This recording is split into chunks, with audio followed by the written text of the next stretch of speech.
So today's session, like John mentioned, it's on Marketing Cloud Engagement Spring 24 release highlights. So John already gave a brief introduction about me. So I'm also a current marketing champion. I'm a founder of sfmcstack.com, where I post about marketing cloud engagement mostly.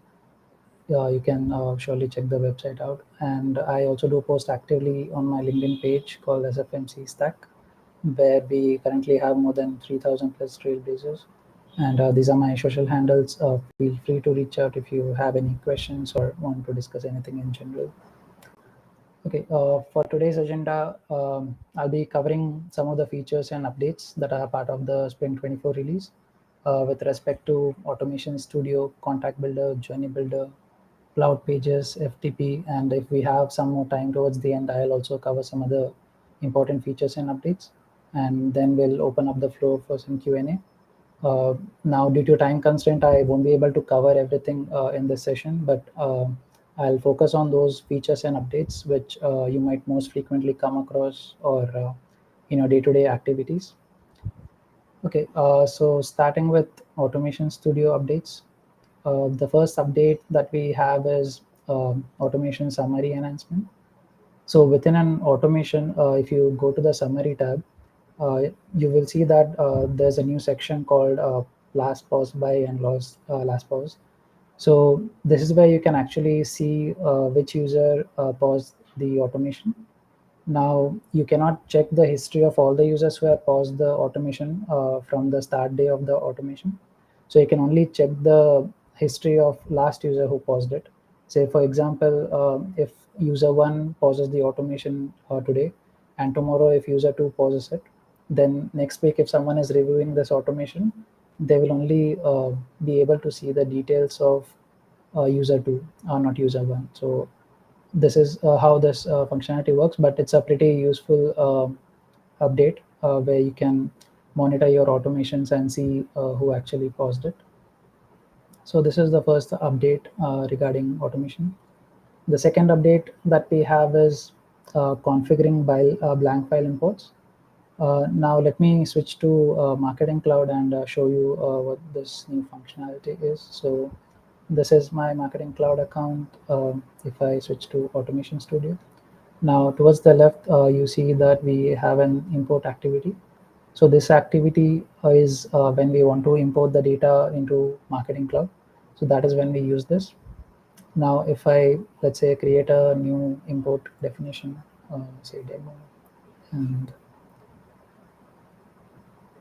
in the next page, you will see this new update, which is regarding blank file imports. Okay, let me maybe refresh this.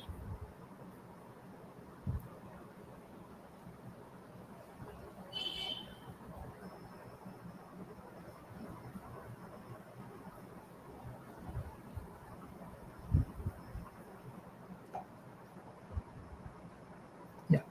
So in the next step, you will see an option called advanced file. So these three checkboxes were already part of import activity. What's new over here is this part where it says blank file behavior. So within this, you have three options. Now the purpose of this is when you're importing data, uh, how should your import activity handle those blank files if it doesn't have any data? How should it behave in that sense? So this is what this update is about. Now here you have three options. First is fail import. Now this is a default option. So whenever you have a blank file in an FTP, and if you have the setting as fail import, what happens is your automation will error out and this import activity will fail. Now this is the default option. If you don't select anything, it will just by default select this option. So this is when the automation errors out. The second option is skip a blank file. So whenever you have a blank file, it will just ignore it and it will just move on to the next step of the automation if there are any other steps. Then we also have another option called process blank file. So this we use it when you want to override the data in a data extension. For example, let's say if your data extension has 100 records, Next day in the FTP, it sees that there's a blank file. Now what happens is, when you select this option, and it will process that blank file, meaning that your data extension, it will go from 100 records to 0 records, because it's nothing but an override operation of your data extension. So if you want to do that, you can use this option. So you have three options. Now out of these three, if you use the first option, which is the default option, your automation will error out. If you use skip or process, in that case the automation will run successfully, and it will move on to the next steps. Now one important consideration over here is, let's say if for some reason you're creating import activity, and if you forget changing this option, which is fail import, and let's say if you have an SQL query in the next step. Now if you select fail import, it will just stop over here. It wouldn't move on to the next steps of the automation. So you just have to consider changing the option if you feel that there is an possibility of the blank files in your FTP. In that case, you can select either skip or process depending on your requirement, right? So this is the second update with respect to automation. Next update we have is, so with respect to automation studios, earlier we only had limited endpoints, but now more REST API endpoints are supported. So this documentation, let me show what we have over here. So if I just open that, you will see the list of all the API endpoints with respect to Automation Studio. And if you select any of them, it will redirect you to a developer documentation. So for example, let's say this is one endpoint where it will just get the specific details of your automation. So all you have to do is call this endpoint, adding your automation ID. So if you do that, it will just return all the details of your automation. Now, this is a very good documentation. So if you see, it also uh, has the details of what is the required scope. So this is what permission that it requires in your install package. So as you, if you have already worked with APIs, you might know that for every call, you first need a access token. So for that access token, we use a install package. Now within that install package, you have different types of settings. One of them is automation. So this API requires a scope of automation read, so that it can fetch those details and give a response, right? And this is what the request would look like. This is the URI parameter, meaning that you have to add an ID over here. And once you hit that API, this is how the response will look like. So you will have the ID of the automation, the name, the external key of the automation, if it's scheduled or a file drop automation, what's the current status of the automation. Not only that, you will also have the steps of the automation. So if you have three different steps in the automation, it will give you uh, the JSON of all three. So this is like the first step of the automation. If you notice, it says step equal to 1. The activity that the step is using is 1 second wait. Then similarly, you have step number 2, step number 3, and so on. So this is how your response will look like if you use this API. And similarly, whatever you get within the response, each of them is documented below. So if you see ID, name, it below you will see that a description for each. What's the ID, what's the name, and similarly, you get all the details of what the each of the fields in your response describe, right? And similarly, if you notice, we have the option of getting all the automations. You can also run all the automations at once. You can do it through an ID or an external key. You can retrieve script activities as well. So this script activity is nothing but whenever you use, where is script yeah, this one. So whenever you use this script activity, you can use these endpoints. You can also start an automation using trigger start source. Now, for those of you who have never worked with trigger start source, so what it means is, uh, in the automation, you have three types of starting sources. So one is schedule, which is setting the automation to a specific date and time. The second option that we have is file drop, wherein it will look for the files in your FTP, just the FTP, right? But this trigger source option, this is when you want to place a file in an external location, like for example, AWS. So whenever you place a file in AWS and you want your automation to trigger, in that case, you will be using this trigger start source. So that's what this means over here.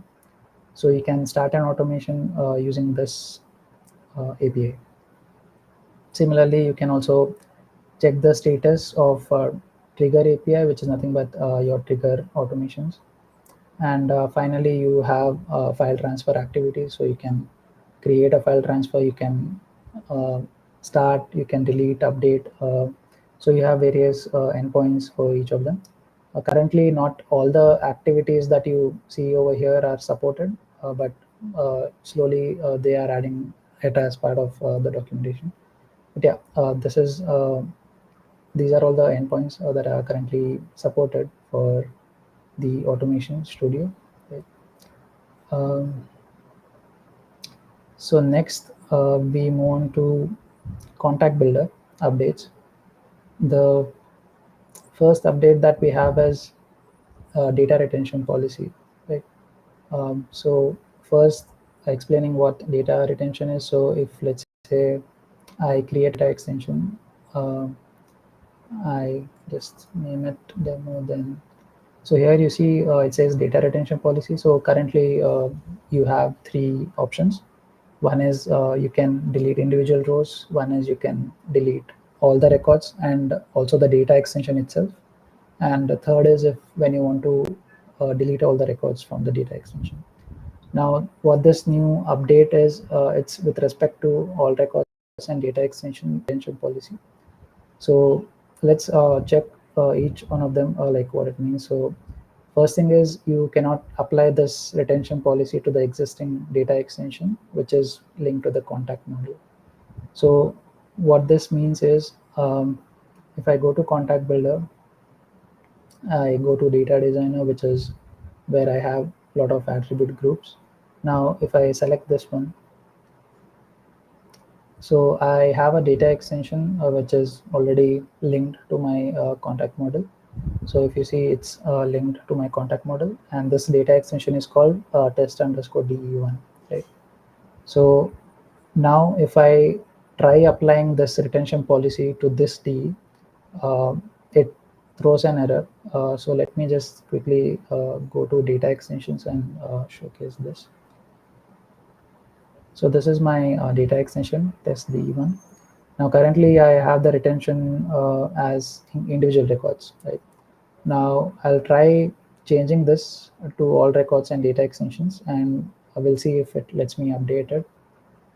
So once I click on save, if you see, it says applying a retention policy may result in deletion of data extension, which is not allowed because the reason being it's already linked to my contact model.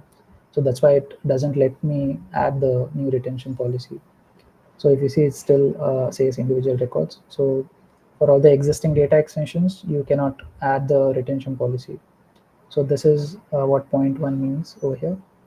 Point two is for existing data extensions that already use this policy, they will remain linked to your contact model. So let's say, for example, if this the previous to this release, if this data extension had the retention policy as all records and data extension, and if you had linked them to the contact model, in that case it will still work. It won't impact that model, right? But if you go to your attribute group and remove that data extension, you won't be able to link it back. So that's what this second point means. So if let's say you have already linked it, you have the retention policy of all record data extension, you once you unlink that from your contact model, you cannot again add it back. So that is because of this new release update. It won't allow you to add it back, right? So this is point two. Point three is you cannot delete data extensions which is linked to contact model from contact builder or using any APIs. So that's you cannot basically delete any data extensions which is linked to your model. And final update is for a new data extension, if you set a retention policy, it won't allow you to link it. So now we saw what happens when you try updating for an existing data extension, right? But let's see what happens when you add this policy to a new data extension. So if I go back to another D, so this is D1. If I go to my second data extension, now this is not linked to my contact model, but I'll try changing the retention and see if it allows me to do it. Now I'll change this retention policy first. If I click on edit and say all records and data extensions and click on save, you see that it allows me to update that because it's not linked to the model yet. Now if I go back to attribute group,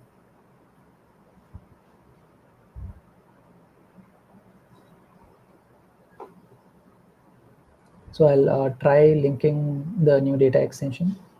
So if I just click on link,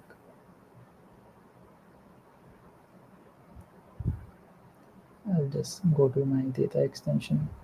Now here you see that DE2 is disabled, but if I click on it, it will say that you can't link this data extension because it has a retention policy of all record and data extensions. So either you need to change the retention policy in order to link it, or you have to choose a different data extension altogether. So for new data extensions, if you have that policy, it won't let you link it to the contact model, right? So this is about contacts data retention policy. So overall, in short, you cannot delete a data extension. You cannot uh, add a data extension which has this retention policy, and neither existing data extensions can be updated with that retention policy. So you have to choose either of the other two options, and it will work, right? And yeah, this is what we currently saw for the new data extensions. If you try linking it, it will throw an error. The second update with respect to contact builder is object synchronization. So this is nothing but whenever you are syncing the objects from Sales Service Cloud side, and you go to data sources and you try to set up an object. So whatever the objects that are displayed are in alphabetical order. Earlier they were not, but now with this update, you can see all the objects in an alphabetical order so that it's easier for you to find the objects and sync it. So this is a minor update, but useful. Now coming to Journey Builder updates, there are a lot of interesting updates with respect to Journey Builder. So I'll go through each one of them. First is pause and resume multiple journeys, right? So let me go back to Marketing Cloud. So in the Journey Builder, the first is pause and resume. So when let's say when I have running journeys, so if I just click on one of them, and if you see in the actions, we have two options for pause and two options for resume. So this is for the Spring 24. Before Spring 24, we only had the option to stop, but now you have the ability to pause and resume directly from the dashboard itself, not from within the journey. Um, so this is useful when, let's say, if you have any issues in your account and you want to pause multiple journeys together, you can like select up to 10 different journeys. So if I, let's say, have one journey, I can also select another journey, and it will allow me to pause both the journeys at once. So a maximum of 10 journeys can be selected at once. Now all those 10 journeys need to be either in running status or in pause status. So that's when this action would be visible. For example, let's say if I have a running journey and if I try selecting any other journey which has a different status, you will see that those actions will automatically be disabled. So in order to pause all of them, all the journeys that you select should be in the running status. If you want to resume them, it should be in a pause status. So that's how you can select up to 10 journeys, and you can perform that specific action, right? Now, um, one important thing over here is, let's say if I select this journey now, currently you see that I have version 2 over here, which is status of running. Now, if I say current version, so what does this mean is it will only pause the current version, which is this version 2, right? So let me open the note. So let's say I have a version 1, which is in, let's say, finishing status. I have a version 2, which is in running status, right? Now, currently, uh, this is running status. That's why if I pause it, it will only pause the version 2, not version 1, right? So there is an order based on which this version is displayed in the dashboard. So if you have two versions, with one with running, one with finishing, your dashboard will display running version, right? Whichever version which has a running status, that will be displayed. But what happens if, let's say, I have one in finishing status and one in pause status, right? So once you do this, which is changing the version to pause status from running, your dashboard will not actually show version 2, it will show version 1, which is in finishing status, right? So there's an order which the dashboard follows, which is like, first whichever version that is running, that will be displayed in the dashboard. If there is no running journey, it will check for finishing status. So if it will check for this, so in this case, like, it will only show finishing status, not version 2. So next, it will check for other statuses. So if you don't have running or finishing, it will just check on the basis of other statuses. So this is the order which it follows in order to display the versions in your dashboard, right? Now in this case, it's fine. It's a running journey. I can pause the current version. It will pause version 2. Now, if we have this use case, and if I say pause current version, it doesn't mean that it is pausing version 2, it's pausing version 1, because it has a finishing status. So finishing takes precedence over other statuses. So you need to understand that before performing any actions from the dashboard, right? So this is how it follows the order. So like, for example, what I just mentioned, if I have a similar thing over here in the journey. If you see, one is finishing, one is running. Currently you see running status in the dashboard, but if I change this to paused, you will see version 1, right? And uh, when you do that, like, let's say, um, in this case it will show you paused, not resume, because it's version 1, right? So depending on the status of your versions, it will display that. You also have the ability to, like, go into the specific version. Let's say if I want to stop this, I can just go pause it, let's or stop it, whichever action I can perform. So within the journey you can still do that, but within the dashboard, you need to understand how it displays the versions depending on the statuses. So that's about pause and resume update. So you can select maximum of 10 journeys. That's it. The next update that we have for journey is activity, distinguish between activities. So let me again show this in the journey itself. So if I, let's say, go to any journey now, as an example, uh, these are both wait by duration activities, right? Now if I want to display the activity ID, I can just, like, say, click on shift plus option and then try to display that. So if you see, it displays the activity ID, but if you notice, it says starts from 4AB, right?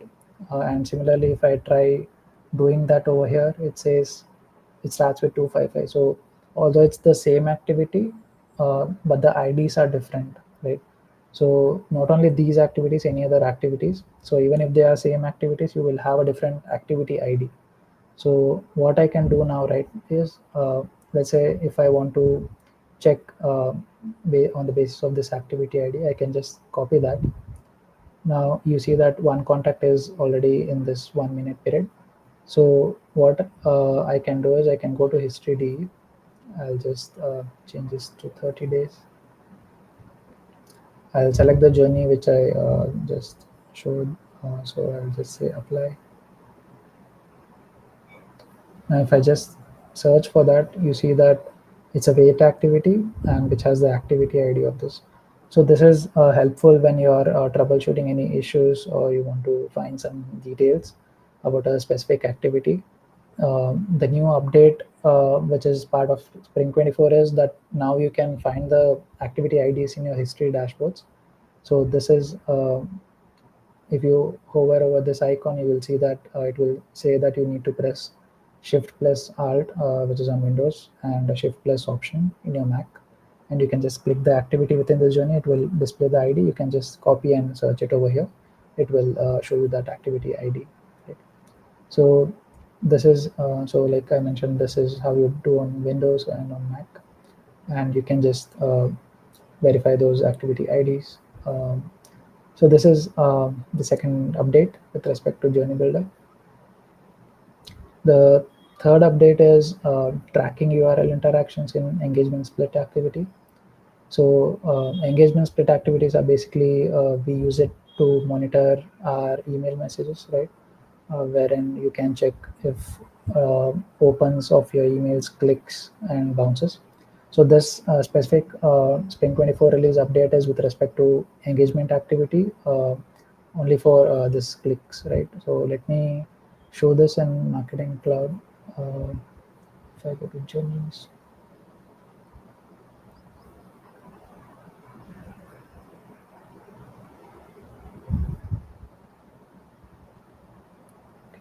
so before I show you this activity, I'll just quickly show you what email this is.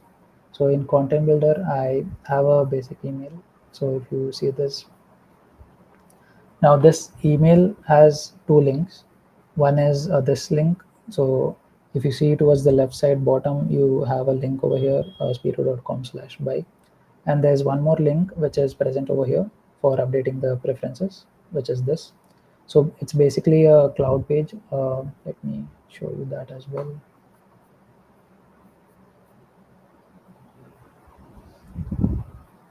So if you see, this is basically a cloud page and with the text as here. So it will redirect to my preference page. So now if I go to Journey Builder, right, if I click on this engagement split, first thing that it will ask you is what email that, do you want to monitor. So once you select the email, which is nothing but this email, you can go to metrics and you can say click. Now you see that we only have one link over here, but my actual email has two links, right?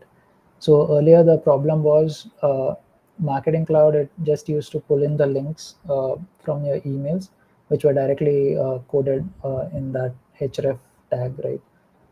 So with this Spring 24 update, now you have the ability to add the URLs. Say for example, in this case, I have two URLs, right? One is missing and one it automatically picked up from my email. So this is why this update is useful. You can now add your URLs manually over here, and it will allow you to monitor that. Now, like I mentioned earlier, we have a cloud page, right? Now, if I want to track this URL, what I have to do is I just go to Journey Builder. I'll just say HTTPS cloud page. If you have worked with it, you will see that something like this. And I'll say pref center. Now, in your email, it says the cloud page ID is 4160, but that's fine. We just have to enter the actual cloud page URL over here. That's it. So once I do that, I'll just click on add. It will add, and I'll select that. Now, next time when the user uh, receives this email, when they click on those preferences, it will come to the step. It will monitor this preference center, and it will say that okay, this user has clicked on this preference center. Now based on that, you can perform any other next actions that you need, right? This is not only for preference center, there are a lot of use cases. You can do it for surveys, for ratings within your email, or even the products displayed in your email. you can add any of those URLs over here, and it will monitor those specific URLs for you, right? So this is why this update is useful. Now there are a few considerations, of course. You cannot add all the URLs, all types of URLs. First is you cannot add something like mail to URLs, like say for example like this. You cannot add it. So this is when you use in your email, right? Say for example, if within the footer section you might have a company email, where when you click on it, it will redirect you to your inbox, which will pop up along with that email address. So that is when we use this in the href tag, mail to URLs. So you cannot like add this. And the other thing is you cannot, like say for example, add this as well, like say, query parameters, which is like something like this. It won't let me add that. So whatever URL that you are adding in this section, it has to be without any query parameters. You cannot add them. It won't let you. And let's say for example, if you add the same URL by mistake again, that's fine. It won't let you add that same URL again. But yeah, two things. One is mail to URLs are not, cannot be added. Second is you cannot add query parameters as well, right? Now in some rare cases you might be using standard profile and preference center, right? So in your marketing cloud account you have standard profile and preference centers, right? Now if you are using that, then within your email, right, that URL would look something like this. So if I just go over here, it would say,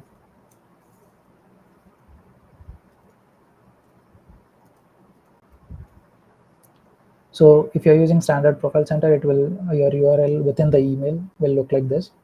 Uh, Now the thing is, you cannot add profile and unsubscribe center URL over here in this section.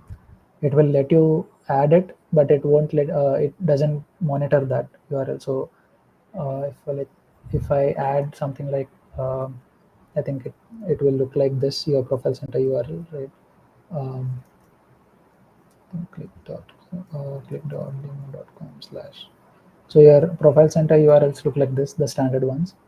So if I try adding it, it will let me add it. That's fine, but it won't monitor those standard profile center and unsubscribe URLs from what I personally have tested it.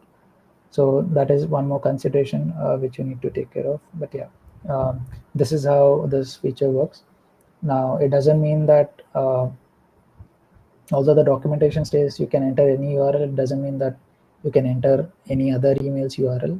Whatever URL that you are using as part of the monitoring, you can only add those URLs from that email. So this is what this update means. Right?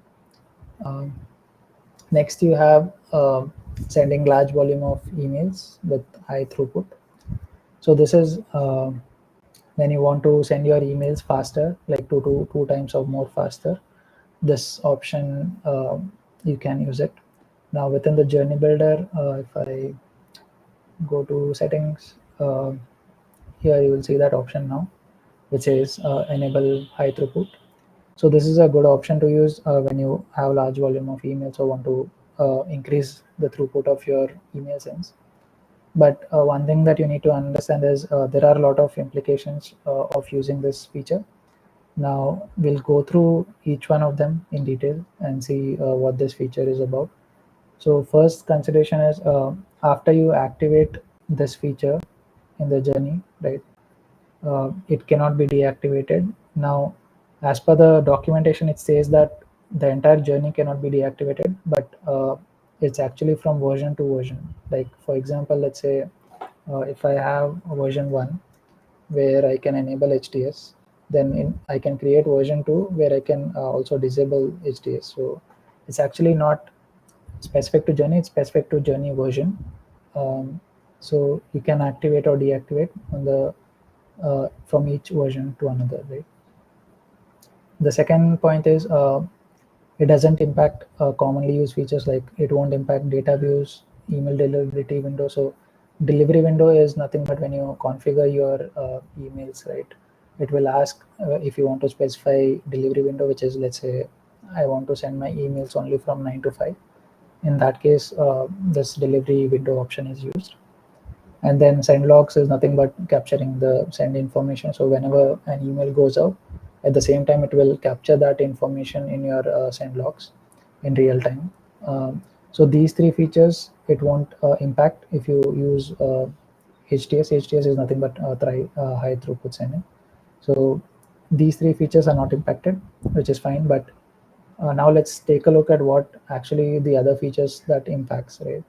So the first thing that it says that email studio tracking folder for journeys are impacted. Now let's take a look at that. So let me open the journey that I have for this. So if I go to this, so I'll go to version 1. Now in this version 1, it's just a simple email and just a wait period.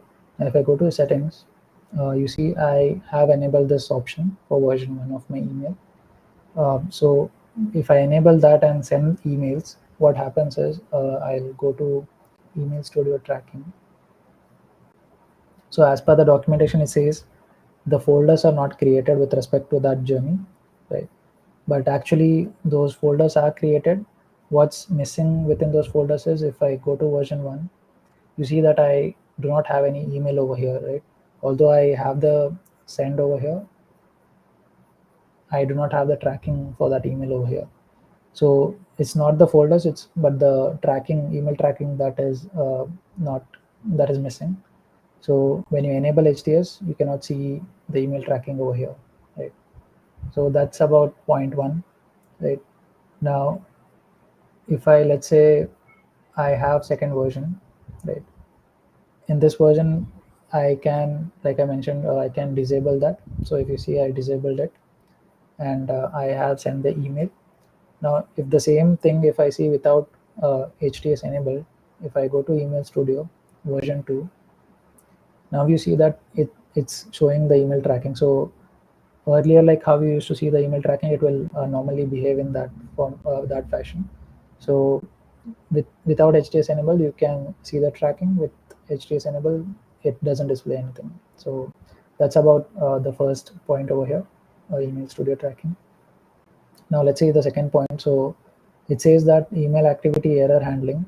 So whenever a subscriber is suppressed from an email activity, they remain in the journey but don't receive an email. So let's see what that actually means. So if I go to Journey Builder, now for the purpose of this demo, what I have done is I have added my email address in an auto suppression list. So if you know auto suppression list, it will automatically exclude all the subscribers from receiving the email. So if my email is part of that list, it will automatically exclude me from the email send. Now, if you see, I have that contact entered over here, and it has not moved to the next steps of the journey, right? And if I open this, here it says hard error. Now I'll go and check the error. So it says this contact is part of suppression list. So even if you have it at a auto suppression list level, it will show you this error. So here, this case happens when you have HTS disabled, right? So in this version 3, HTS is disabled, and if I have my email in the suppression list, it will say that hard error, and it will eject the contact from the journey. So this is normally how it normally works. But now let's see what happens when you enable the HTS. How does it work in that? So if I go to version 4 of my journey, now even in this case, my email was still in the suppression list. But if you notice over here, it doesn't say any hard errors. It says that your email was successful sent. So it doesn't show error, it doesn't eject from the journey. If you see, it has continued to move along the other steps of the journey. In the earlier version, if you noticed, it directly throwed an error and ejected the contact. But in this case, with HTS enabled, it will move on to the journey. Now, it doesn't mean that it's showing success, the email would have been sent out. The email doesn't go out. It's just that it will continue to move along the journey until it exits the journey. So how you can verify this is, if you have HTS enabled, like similar to how I have over here, and if I have some contacts in the suppression list, what I can do in this case is you can query the data views to see which contacts have actually received the email, right? So like I mentioned earlier, it doesn't impact data views, so you can go back to data views, check if which sends have actually occurred, right?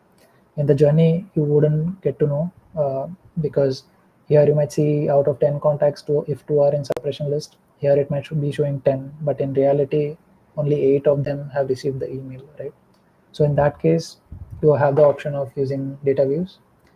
So that is the second impact that HTS has. The third is, HTS email errors are not listed in your journey history. So I'll quickly go to journey history. I'll show you the version 3, which was without HTS, and version 4, which was with HTS, right? We'll see if we actually see the errors, at least in the historical, in the history of the journey, right? So if I go to history, I'll change this to 30 days. I'll go to the journey, which is this one. So first, let's go to version 3, where HTS is not enabled, and we saw the error in the journey. So if I click on apply, so if I check the email activity, you see that it says the status is failed. The contact is in suppression list. It shows the error. But what if I switch to the version 4 where HTS is enabled? So if I apply that, I'll search for email activity, which is over here. Here you see that it says the status is complete and we don't see any error, although the contact is in suppression list. So this is what this third point means. You cannot see the errors in the journey history as well. Uh, the final thing that we have is analytics reports. So these are nothing but the standard reports that you have in Marketing Cloud. So if I like go to analytics builder reports, you will see this UI, where if I go to catalog and I'll select journey builder. Okay, for some reason it's showing two same reports, but that's fine. So we have two reports: journey builder, emails and summary, and emails and summary. Now, as per the documentation, it says that these reports don't track those emails wherever HTS is enabled, right? But when I tested it, I found that it's actually able to track all the sends, opens, clicks. So I'm not sure why it's mentioned that way in the document, but as per what I've tested, it does track those without and with HTS enabled, including sends, opens, clicks, and everything. So you can test it out yourself as well with HTS enabled. So yeah, these are the major things that are impacted when you use HTS option. So you have to be careful before using that option. If you are okay with using data views, send logs, it's fine. You can go ahead with the option. But if you use any of these which are very important to you, then you can just do the normal sends without HTS. So if you see a benefit of using this, then for sure go ahead with this option. Right? Next we have cloud pages. So these are two quick updates. One is cloud page folders. So this is how the cloud page UI looks like after the Spring 24 release. So you will see that this is similar to your content builder, wherein towards the left you have folder structure. You can also have folder within folder, which is nested folders. And towards the right, if you see, you have all your assets, which is landing page, code resource, and everything. And for each you have these options, which is edit, properties, copy, and now you see a new option of send to recycle bin, right? So this is how your new UI looks like. This is just to make it easier for you to manage everything, similar to how you do it in content builder, sorry. So they are just matching that framework similar to that, so that's why now it looks like this. um, the other update with respect to cloud page is recycle bin. So this option you will also see something similar in content builder, where if I just like go back here. So here you see for content builder it has something similar, and the same is copied over to cloud pages. Now you can restore the items to cloud pages recycle bin without actually calling support. So you will see two options. So this is the cloud page that I deleted, so which I see in the recycle bin, and here I see two options. One is I can restore that. So when you hit on restore, it will go back to your this location, right? Whichever or wherever that cloud page resides, it will go back to that location. And if you want, if you have some test cloud pages which you want don't see a use, you can just delete that permanently. But yeah, one thing is that you require a delete permission in order to delete a cloud page right from this UI. So you need that delete permission, and only the user who owns the content can actually recycle it. So other users cannot. So yeah, these are the two updates. One is folder structure. So now earlier cloud pages we used to call it collections. Now instead of collections, now we call it as folders. It's a new. They have renamed it similar to content builder. So this is about cloud pages. The final update I have is with respect to FTP. So if you have been working with FTPs, you will know that we can create multiple FTP users, right? So that each user has their own access. So what's new with this update is in order to improve security, now we have two options. One is called manage home folder, and one is called the manage permissions. Now let's see what these two options can do, right? So if I just switch to next slide, the first option towards the left, you see I have manage home folder. Over here, these are like whenever you configure FTP in your Marketing Cloud account, the very first thing that you will see is a root folder and these three default folders. Right? You cannot add any new folders after this. So manage home folder, what this option does is it will customize a home folder for a user, right? Let's say if I have two users, I want one user to have access to import and another user I want it to have access to export. So what I can do, I can go to user one. Under manage home folder, I'll select import. So once I select this, it will automatically update it over here saying slash import. Now when user one logs in, they will only see the subfolders and the files that are part of import folder, right? They will not see the rest of the folders. Similarly for user 2, I can just select export and they will only see the export subfolders and the files within that. They won't have access to sibling folders, which is import trigger automations, right? So this is about home folder, where you can customize a home directory for a user. And the second thing that we have is manage permissions. So if you see, it has the same folders that we have over here. So there are various permissions that you can set. One is view files. One is if the user can download the files from FTP, if they can upload the file, if they can edit the files directly within FTP. And another option is manage folder. So this manage folder is nothing but a permission if a user can create a new folder, right? So if they can create folders, you can just enable this, right? So you can change the permissions depending on your requirements.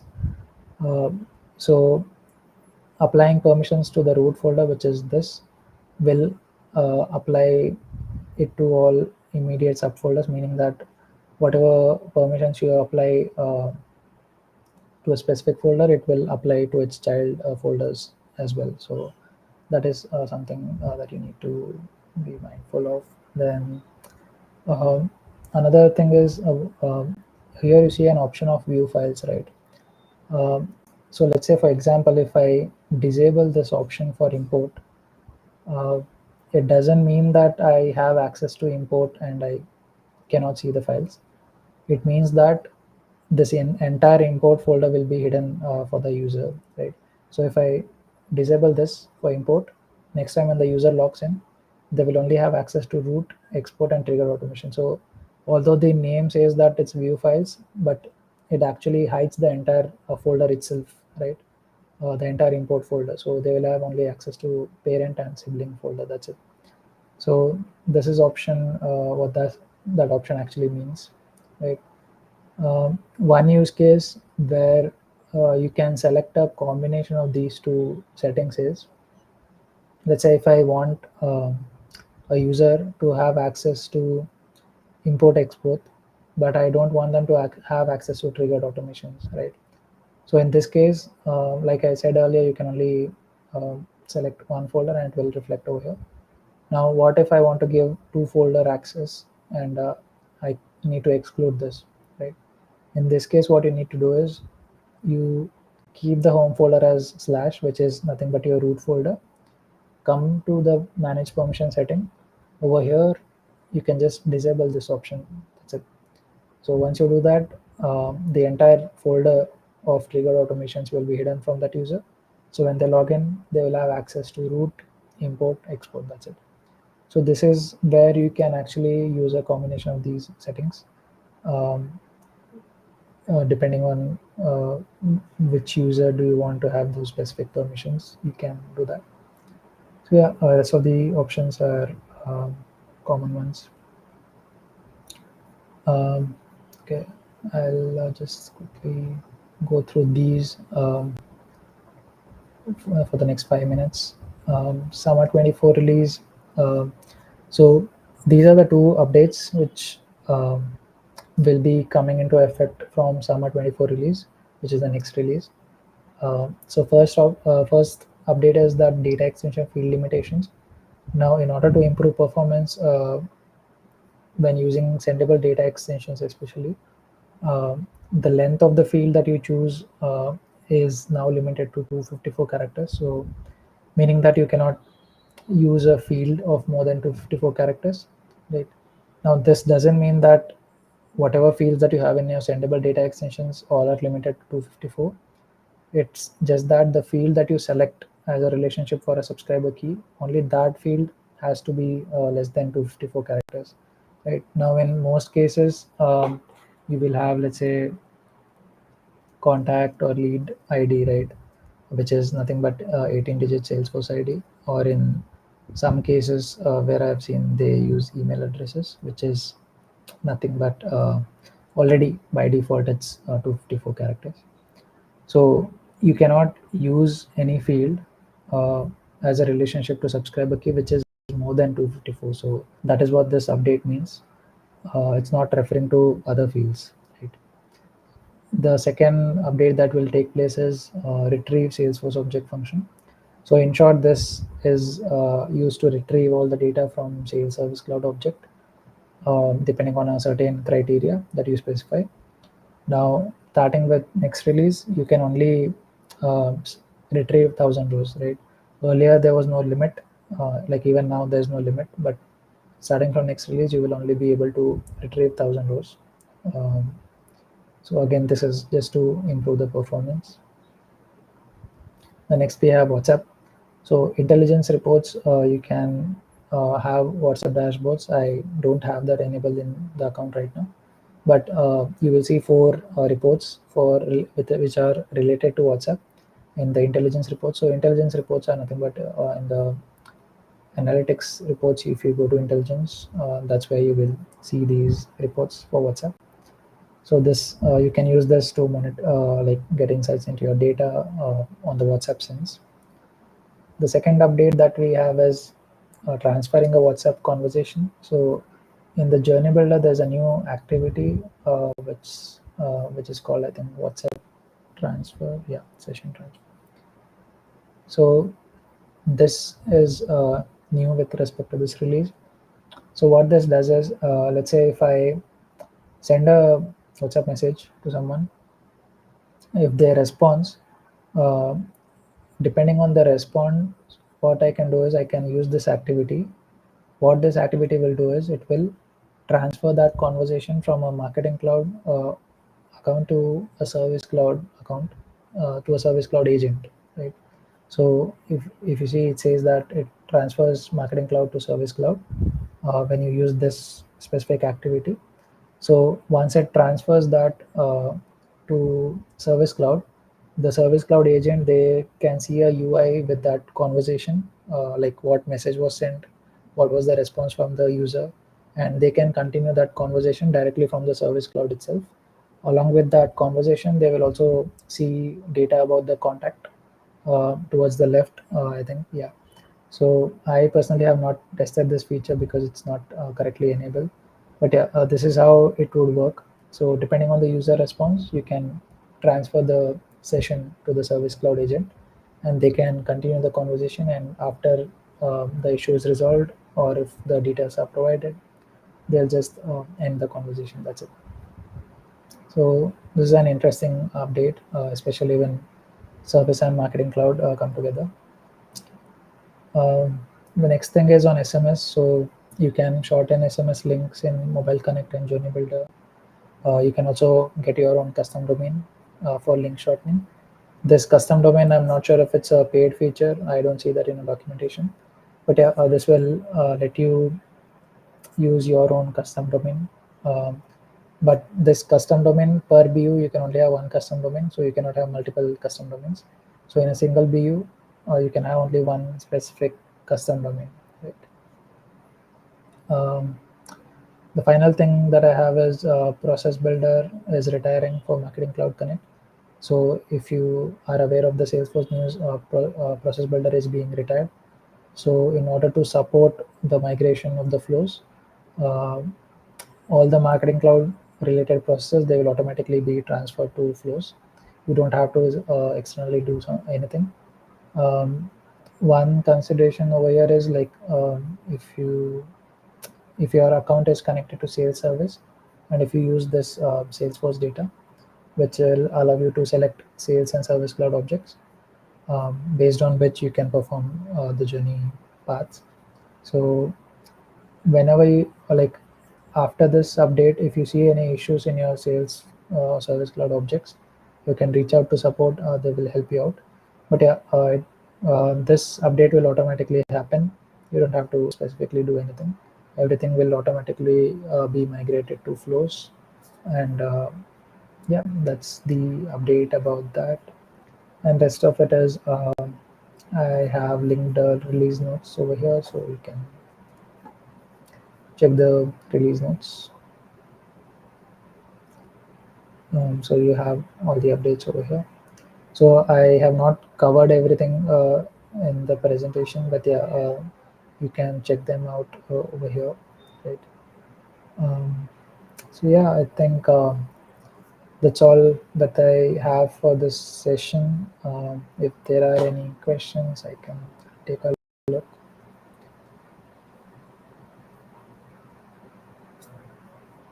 Thank you for the informative session, Nagas bro. Yeah. So now there is no other questions. Okay.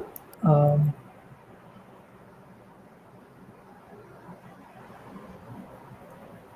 Thank you for the informative session. Thank you for yeah, giving thanks time, for having. Nagas. Yeah, no problem. Thank you, everyone. Thanks for joining. Yeah, if there are no questions, we can end the session. Okay. Thanks, everyone. Thanks for your time.